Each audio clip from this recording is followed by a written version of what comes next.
ప్రభునందు మాకు అత్యంత ప్రియులైన దేవుని ప్రజలందరికీ యేసుక్రీస్తు వారి శ్రేష్టమైన పూజింపదగిన ఉన్నతమైన నామం పేరిట శుభాలు ప్రకటిస్తున్నాను. బాగున్నారా మీరంతా? గత రాత్రి దేవుడు చక్కని విశ్రాంతిని ఇచ్చాడు కదా. బైబిల్ గ్రంథంలో మాట ఉంది, యేసుక్రీస్తు నిన్న నేడు నిరంతరము ఒకే రీతిగా ఉన్నాడని. ఆయన శాశ్వతుడు గనుక, నిత్యుడు గనుక ఆయన ఎప్పుడు ఒకే రీతిగా ఉంటారు. మనలో ఒకే రీతిగా ఆయన ప్రేమిస్తున్నారు. ఆయన దగ్గరికి మనం వచ్చినప్పుడు, ఆయన ఆరాధిస్తున్నప్పుడు, ఆయన ప్రభువుగా గుర్తించినప్పుడు మన జీవితంలో ఎన్నో మేళ్ళు ఉపకారాలు ఆయన జరిగిస్తారు. ఒక్కొక్క రోజు మన జీవితంలో గడుస్తుంది అంటే అది కేవలం దేవుని కృప మాత్రమే. పౌలు భక్తుడు అన్నట్టుగా సమస్తమును ఆయన కృప ద్వారే కదా. నా జీవితంలో నేను ఏది అనుభవించినా దేవుని కృపగానే నేను భావిస్తాను. ఈ రోజుల్లో దేవుని కృప మన మీద సమృద్ధిగా ఉండాలని మనం ప్రార్థన చేయాలి. ఆయనకు సంపూర్ణంగా మనం సమర్పించుకోవాలి. ప్రతిరోజు ఉదయాన్నే లేచిన తర్వాత ఒక వాగ్దానాన్ని మనం ధ్యానం చేస్తున్నాం. బైబిల్ గ్రంథంలో ఎన్నో వాగ్దానాలు పొందుపరచబడి ఉన్నాయి. ఆదికాండం నుండి ప్రకటన గ్రంథం వరకు మనం చదివితే ఎన్నో ప్రామిసెస్ బైబిల్లో ఉన్నాయి. ఇవన్నీ కూడా క్రీస్తులో అవునట్టుగానే ఉన్నాయని అపోస్తలుడైన పౌలు కొరింథీ సంఘానికి రాశాడు. దేవుని వాగ్దానాలు మనం క్లెయిమ్ చేసుకోవాలి. ఆ వాగ్దానాల ప్రకారం మనం నడిచినప్పుడు ఖచ్చితంగా మన జీవితంలో అద్భుతాలు చూస్తాం. ఈరోజు వాగ్దాన సందేశంగా యెషయా గ్రంథం 45వ అధ్యాయం 23వ వచనం చదువుదాం. The book of Isaiah chapter 45 and verse 23. నా ఎదుట ప్రతి మోకాలు వంగుననియు, ప్రతి నాలుకయు నా తోడని ప్రమాణము చేయుననియు నేను నా పేరట ప్రమాణము చేసి ఉన్నాను. నీతిగల నా నోటి మాట బయలుదేరి ఉన్నది, అది వ్యర్థము కానేరదు. ప్రైజ్ ది లార్డ్, హల్లెలూయా. నీతిగల నా నోటి మాట బయలుదేరింది, అది వ్యర్థము కానేరదు. ప్రపంచంలో ఏ మాటైనా వ్యర్థమైపోద్దేమో, ఎవ్వరి మాటలన్నా వ్యర్థమైపోతాయి, కానీ దేవుని మాట వ్యర్థం కాదు. ఆయన వాగ్దానం వ్యర్థం కాదు. ప్రతి మోకాలు వంగాలి, ప్రతి నాలుక యేసుక్రీస్తు ప్రభు నామాన్ని ఒప్పుకోవాలి. ఫిలిప్పీ పత్రికలో పౌలు మహాశయుడు కూడా ఆ మాట రాసుకుంటూ వచ్చాడు. యేసు ప్రభు నామాన్ని ప్రతి ఒక్కరూ ఒకరోజు ఒప్పుకుంటారు. అది ఈ రోజే అయితే, ఇప్పుడైతే చాలా శ్రేయస్కరం, చాలా ఆశీర్వాదం. లేదంటే ఒక రోజున ప్రతి ఒక్కరూ దేవుని ఎదుట మోకాళ్ళు వంగాల్సిందే. ఆ మోకాళ్ళు అనేది ఇప్పుడే అయితే దేవుని యొక్క రక్షణను, ఆయన ఔన్నత్యాన్ని మనం చూస్తాం. అలా కాని పక్షంలో అందరూ తీర్పులో ఒకసారి యేసు ప్రభు ముందు నిలబడాల్సిందే. అయితే ఇక్కడ గమనించాల్సిన మాట ఏంటంటే, నీతిగల నా మాట బయలుదేరింది, అది వ్యర్థం కాదని దేవుడు మాట్లాడాడు. ఈ లోకంలో వ్యర్థం కానిదంటూ ఏదైనా ఉంటే దేవుని మాటే. యెషయా గ్రంథం 55వ అధ్యాయంలో కూడా మాట ఉంటుంది, దేవుని మాట నిష్ఫలం కానేరదు, అది దేవునికి అనుకూలమైన వాటిని నెరవేరుస్తుందని దేవుని వాక్యంలో మనం చూస్తాం. అనగా దేవుడు తన మాటను రిలీజ్ చేసినప్పుడు, తన మాటను పంపినప్పుడు ఆ మాట మన జీవితంలో అద్భుతాలు చేస్తుంది. ఒకవేళ ఈరోజు నీ జీవితంలో ఓటమిలో ఉన్నావా, నీ జీవితంలో కృంగిపోయిన పరిస్థితిలో ఏడుస్తున్నావా, నీ జీవితంలో ఎటుపోతున్నావో తెలియని అనుభవాల్లో నువ్వు ఉన్నావా, ఎవరి దగ్గరికి వెళ్ళాలో తెలియట్లేదని వెస్లీ గారు, నమ్మిన వాళ్ళందరూ మోసం చేస్తూనే ఉన్నారు, అందరూ వంచారు, ప్రతి ఒక్కరూ నన్ను వదిలిపెట్టి వెళ్ళిపోయారు, నాతో ఉంటానని ప్రమాణం చేసిన వాళ్ళు ఈరోజు నాతో లేరు, నన్ను మోసం చేశారని ఒక బాధ నీలో ఉంటే దేవుడు నీతో మాట్లాడుతున్నాడు. ఆయన వాగ్దానాలు నీ కోసం ఉన్నాయి. నేను నిన్ను విడువను, నిన్ను ఎడబాయనని దేవుడు వాగ్దానం చేశాడు.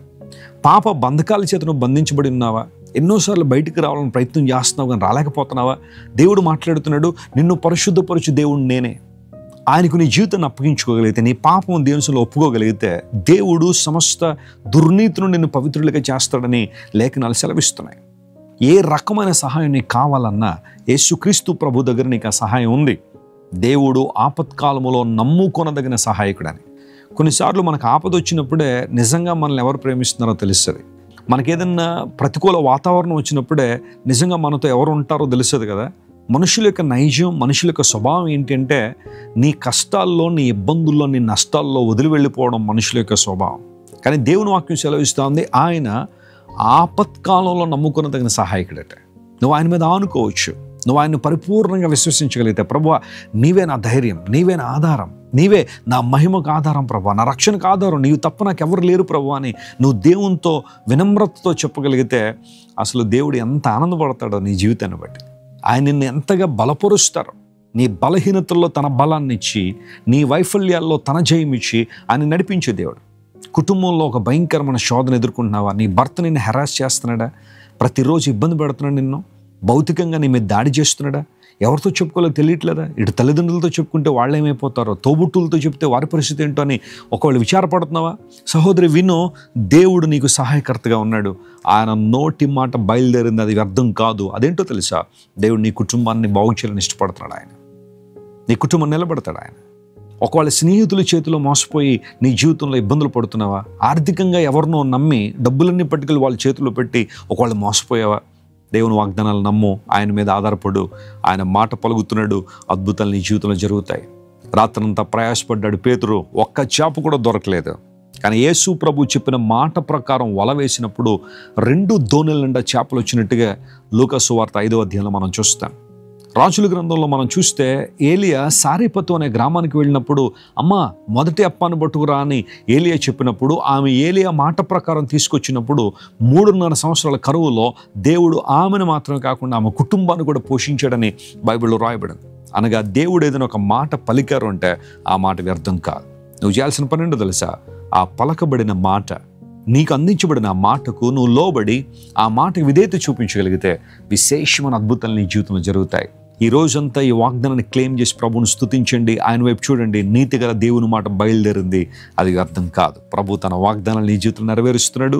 అద్భుతాలు నీ జీవితంలో జరుగుతున్నాయి. ప్రార్థన చేసుకుందాం.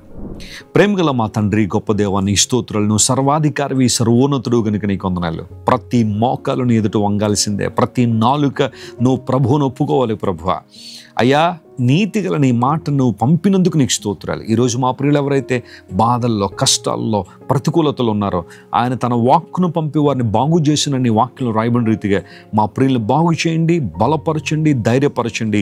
నీ మహిమ కొరకు వాడుకోండి ప్రభువా. వైఫల్యంలో ఎవరైతే ఉన్నారో, విఫలమైపోయిన పరిస్థితుల్లో, డిప్రెషన్లో ఎవరైతే ఉన్నారో యేసు నామంలో వారిని లేవనెత్తి ప్రభువా అద్భుతాలు వారి జీవితంలో జరిగించండి.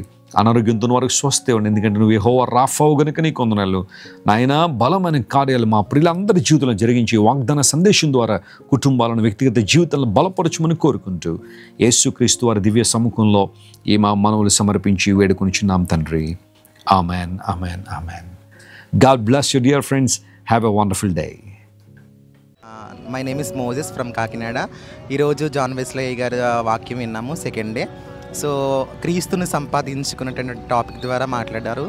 ఈ రోజులో చాలామంది కూడా బయట ఏయో సంపాదించాలని చూస్తున్న సమయాల్లో క్రైస్తవులుగా మనం మాత్రం క్రీస్తుని సంపాదించాలి అనేటువంటి అంశం తీసుకొని క్రైస్తవ జీవితానికి ఎంతో అవసరమైన అంశం.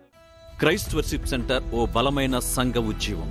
కొన్ని సంవత్సరాల క్రితం కేవలం 2తో ప్రారంభించబడిన పరిచర్య నేడు ప్రపంచవ్యాప్తంగా లక్షలాది మందిని ప్రభావితం చేయుచున్నది. రాజమండ్రి, సికింద్రాబాద్, బెంగళూరు, నెల్లూరు, దుబాయ్, బెహ్రైన్, కరీంనగర్, విశాఖపట్నం, గద్వాల్, కొవ్వూరు, మలకపల్లి, శ్రీలంక, భూటాన్, అడ్డతీగల, పాలమూరు, ఒంగోలు, బళ్ళారి, కోరుకొండ, పోతవరం, నల్లజర్ల, వెంకటరామయ్యగూడెం, మచిలీపట్నం, ఇందిరానగర్లతో పాటు అనేక గ్రామాల్లో క్రైస్ట్ వర్షిప్ సెంటర్ ఆరాధనలు జరుగుచున్నవి. వాక్య సంబంధమైన ఉద్యమంలో, పరిశుద్ధాత్మ సంరక్షణలో కొనసాగాలనుకునే ప్రతి ఒక్కరికి మా ప్రేమపూర్వక ఆహ్వానాన్ని అందిస్తున్నాము. రండి, ఆత్మతో సత్యముతో ప్రభువైన యేసుక్రీస్తును ఆరాధిద్దాం. మీరు ఇంతవరకు విన్న దైవ సందేశం మరియు దేవుని సేవకులు చేసిన ప్రార్థన మీకు ఆశీర్వాదకరముగా ఉన్నదని విశ్వసించుచున్నాము. ఈ సందేశాన్ని మీ స్నేహితులకు, బంధువులకు షేర్ చేయండి. మీకు ఏదైనా ప్రార్థన అవసరత ఉన్నచో మా ఫోన్ నంబర్లకు కాల్ చేయండి. దేవుడు మిమ్మల్ని ప్రేరేపిస్తే విశ్వాసంతో సాగుచున్న ఈ పరిచర్యను ప్రోత్సహించండి. మరిన్ని వర్తమానాలు, పాటలు వినుటకు జాన్ వెస్లీ మినిస్ట్రీస్ అను మా యూట్యూబ్ ఛానల్ను సబ్స్క్రైబ్ చేసుకొనండి. ప్రభువైన యేసుక్రీస్తు కృప మీకు తోడైండును గాక.